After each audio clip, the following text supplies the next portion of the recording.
Warm welcome to all of you. This is Taigu and Treeleaf, and today I like to get hold of what Dogen writes in Shobogenzo Jisho Sanmai. Jisho Sanmai, he says, following the teacher, following the master, following the sutra, all this means to follow oneself. The sutras are an expression of yourself. The master is your master. When you travel far and wide to meet with masters, that means that you travel far and wide to meet with yourself. When you pick 100 weeds, you are picking up yourself and picking out yourself 100 times. And when you climb 10,000 trees, you are climbing yourself 10,000 times. Understand that when you practice in this way, you are practicing yourself. Practicing and understanding thus, you will let go of yourself and get a real taste of yourself for the first time. This sentence is almost the same as in Genjo Koan. To study the self is to forget the self. You know that pretty much well. But today I'd like to look at it in a different light.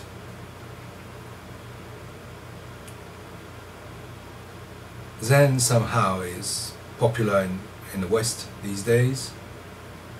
The seed has been planted, and what we can see all around is a great variety of styles, of ways, of flavors. And nothing could make me sing, nothing could make me more happy than to witness this variety. You see, like the very good old Kodo, Sawaki Kodo, I'm very cautious with institutions. As soon as you've got a body of people, teachers, trying to establish rules, fix things, you kill it. It happened to the Roman Church, of course, and it even happened to Heiji. 2 generations after Dogen, the whole thing fell into a huge chaos.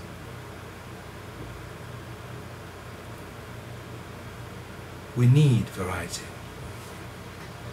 We need many, many styles.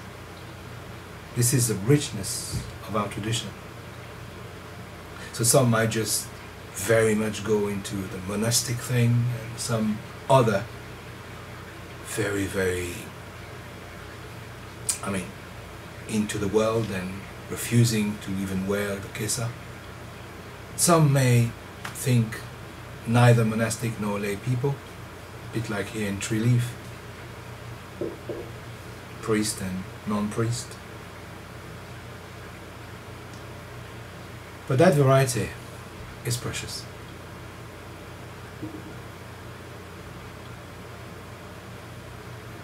What is a teacher?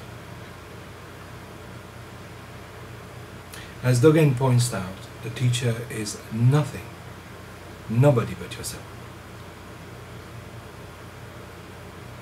So the end and games of comparing one teacher to another, of trying to see through weaknesses, the shortcomings of this guy compared to another guy.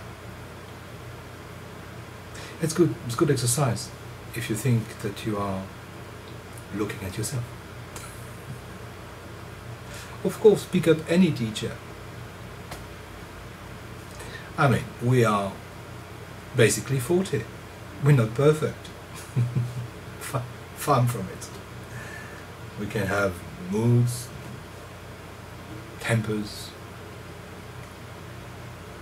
But the point is not the guy or the girl. The point is what they follow. The direction they follow. The practice they give their life to. Providing there's no abuse, go ahead.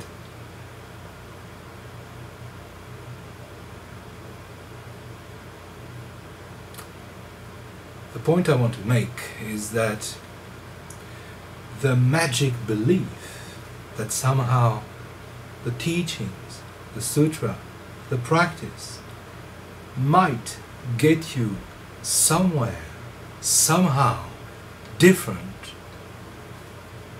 one day, that belief is crap.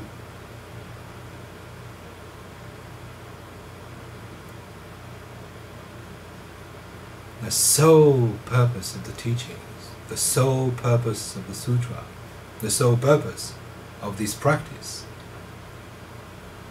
is to make you realize in your flesh, in your bones, in your marrow, that you are one. Originally one with the undivided reality. So sutras, as well as practice, as well as rituals or non-rituals, are natural expressions of this original faith.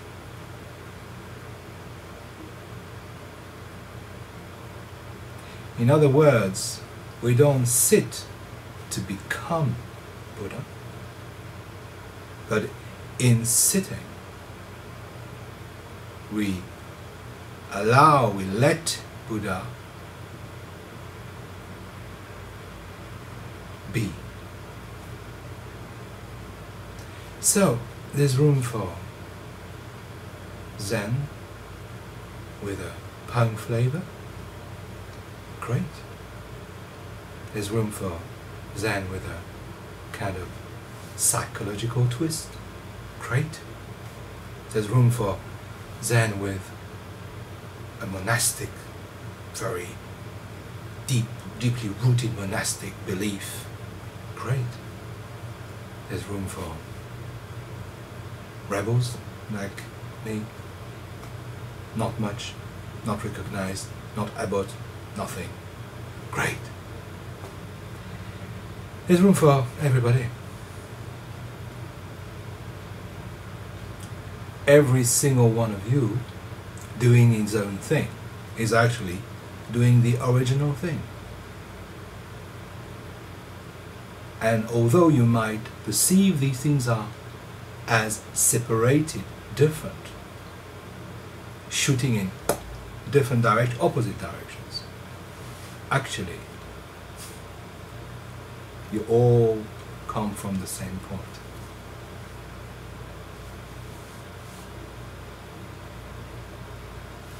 Now it's an important aspect that everybody should look at.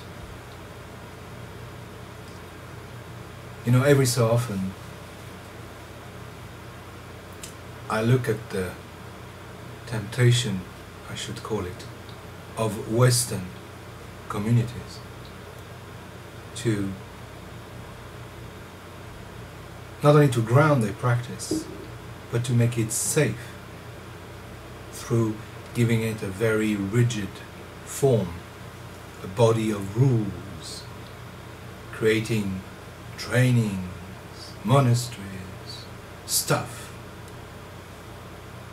And that, in my clouded eyes, is the first step that will eventually put the Dharma at risk.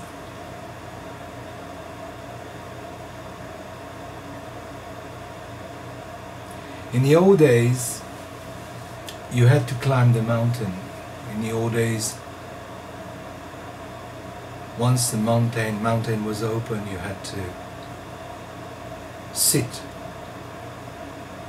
as an abbot, create a community, attract students from afar, and develop a body of teachings.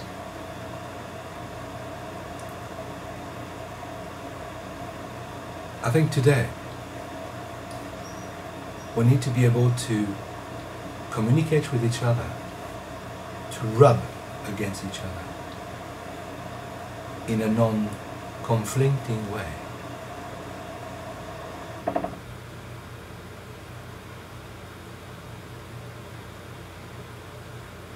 There's no need to beg Japan for recognition.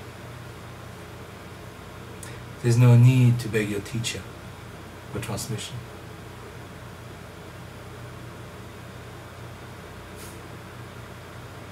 I will leave you with what a great woman philosopher, French, used to say.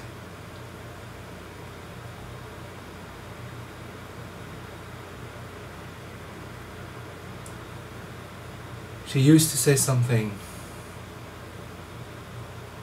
like, of course, we only eventually get what we actually accept to let go of.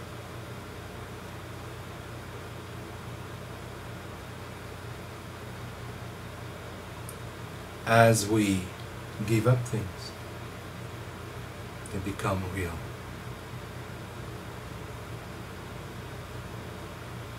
This practice is a practice of simplicity.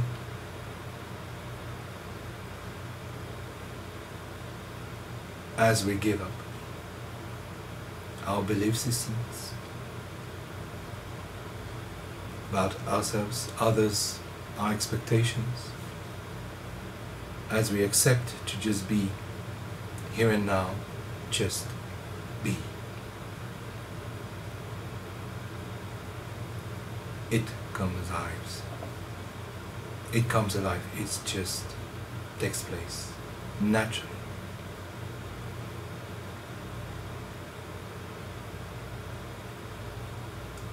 So, meeting the teacher,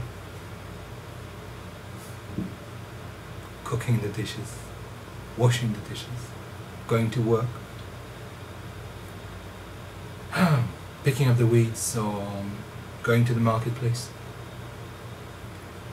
You are always with your teacher, the only teacher. Take care.